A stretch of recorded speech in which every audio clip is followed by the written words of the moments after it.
जय गुरुदेव, धन गुरुदेव। मैं पिंकी अत्री, योगा टीचर, आपका ग्लोबल रविदासिया चैनल में स्वागत करती हूँ। तो आज का हमारा टॉपिक है कपालभाति। कपाल हमारे सर के इस भाग को बोलते हैं कपाल। भाति हो गया शाइन, जैसे दिए की शाइन होती है वैसे। तो कपालभाति करने से हमारा जो माइंड है, जहाँ हमारी जो बॉडी है, जहाँ हमारा फेस है, वो शाइन करता है। तो कैसे शाइन करता है उसके बारे में भी आपको एक्सप्लेन किया जाएगा। तो अभी कपालभाति किसको करना चाहिए, किसको नहीं करना चाहिए, पहले हम उसके बारे में एक्सप्लेन करेंगे। तो कपालभाति किसको नहीं करना चाहिए?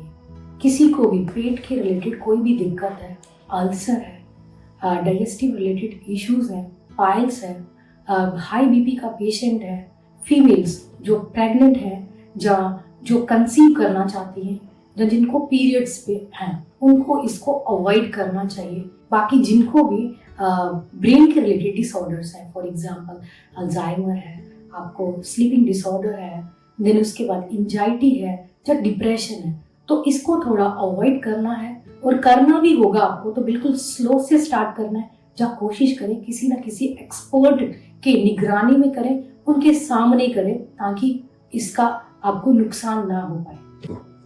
तो कपालभाति करने से हमारे शरीर में क्या चेंजेस आती है? तो कपालभाति जो है वो हमारी बॉडी में हीट को इंक्रीज करता है और हमारे ब्लड का फ्लो जो है उसको भी बढ़ाता है। तो अगर कोई भी हाई बीपी का पेशेंट है तो वो इसको करेगा तो उसमें उसको दिक्कत आ सकती है, तो उसको अवॉइड करना है। जो भी लोग जिनका लो बीपी है वो इनको कर सकते हैं। जो कॉन्स्टिपेशन का प्रॉब्लम है उनको इसको करना चाहिए। कफ जिनको बहुत ज़्यादा होता है, कोल्ड जिनको बहुत ज़्यादा होता है, उनको भी, उनके लिए ये बहुत बेनिफिशियल है। तो कपालभाति करने का तरीका क्या है? सबसे पहले आपको किसी भी सुखपूर्वक आसन में बैठ सकते हैं।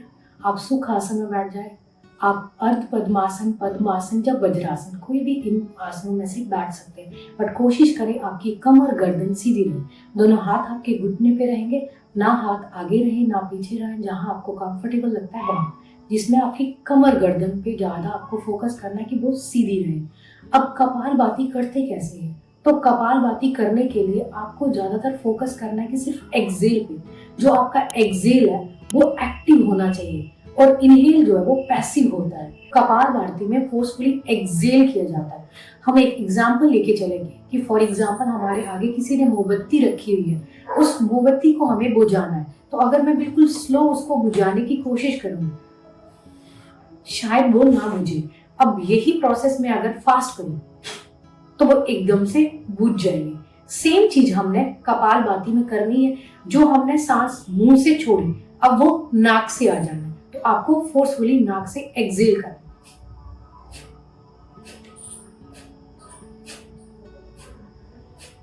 आपको कोशिश करना है कि सारा ध्यान जो है वो आपका सांस पे रहे, बट उसका जो प्रेशर है, दबाव जो है वो आपकी नाभि पे पड़े। जैसे कि आपने देखा, ये प्रोसेस मैंने थोड़ा सा फास्ट किया आपको दिखाने के लिए। बट जो भी बिगिनर्स हैं, जब उन्होंने शुरू करना है तो वो कोशिश करें इसको बिल्कुल स्लो से स्टार्ट करें।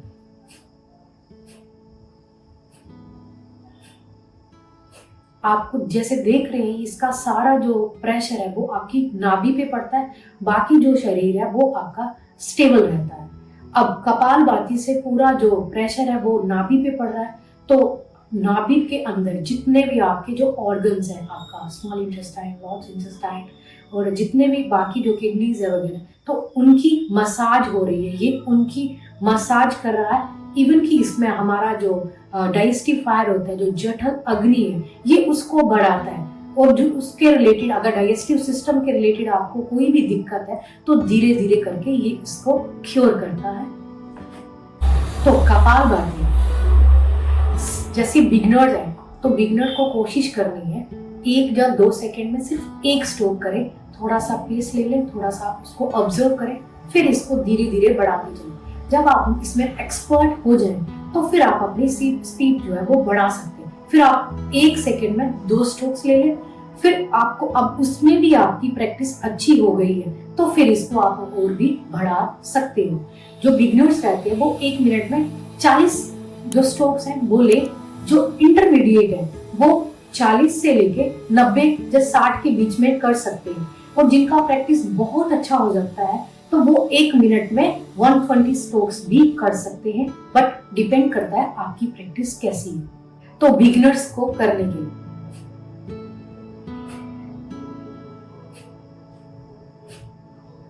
अब इंटरमीडिएट,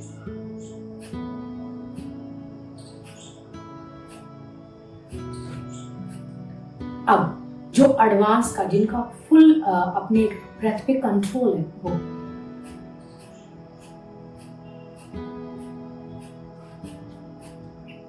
अब कोशिश करें जो भी ये आप क्रिया कर रहे हैं कपालभाति, इसको आंखें बंद करके पूरा अपने आप को महसूस करके करें।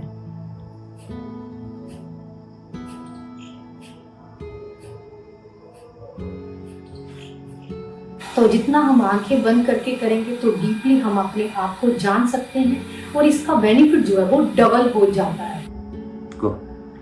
तो जैसे कि आजकल देख रहे हैं कि कपालभाति जो भी योग करता है तो वो कपालभाति करने लग पड़ता है, बट कोशिश करें कि इसकी लिमिटेशंस को देख लें, उसके अकॉर्डिंग इसको करें। जितना इसका बेनिफिट है उससे ज्यादा इसका आपको नुकसान भी हो सकता है, जबकि आपको इसकी लिमिटेशन का नहीं पता है। तो कोशिश करें कि इसको या तो किसी एक्सपर्ट की निगरानी में करें, अगर खुद से आपको करना है तो आप स्टार्ट करें तो बिल्कुल स्लो से स्टार्ट करें ताकि इसका आपको नुकसान ना हो। और इसके साथ साथ जो भी आप कपालभाति जब कर रहे हैं तो उसके पहले बेनिफिट्स को समझें, जब आपकी बॉडी में उसका क्या असर हो रहा है।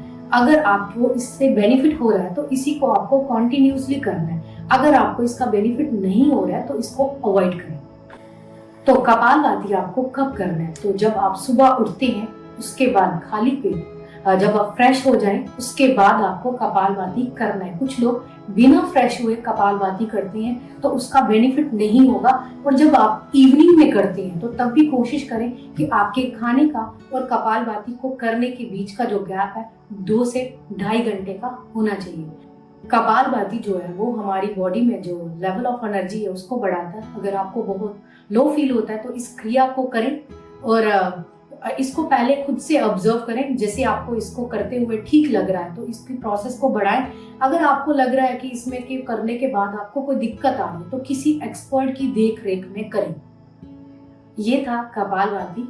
और कपालभाति के बारे में या योग के बारे में कोई भी इंफॉर्मेशन आपको चाहिए तो आप नीचे दिए गए नंबर पे संपर्क कर सकते हैं। तो योग गुरु रविदास जी की अमृत वाणी और रविदासिया समाज की जानकारी के लिए हमारे साथ बने रहे ग्लोबल रविदासिया चैनल पे। Thank you so much.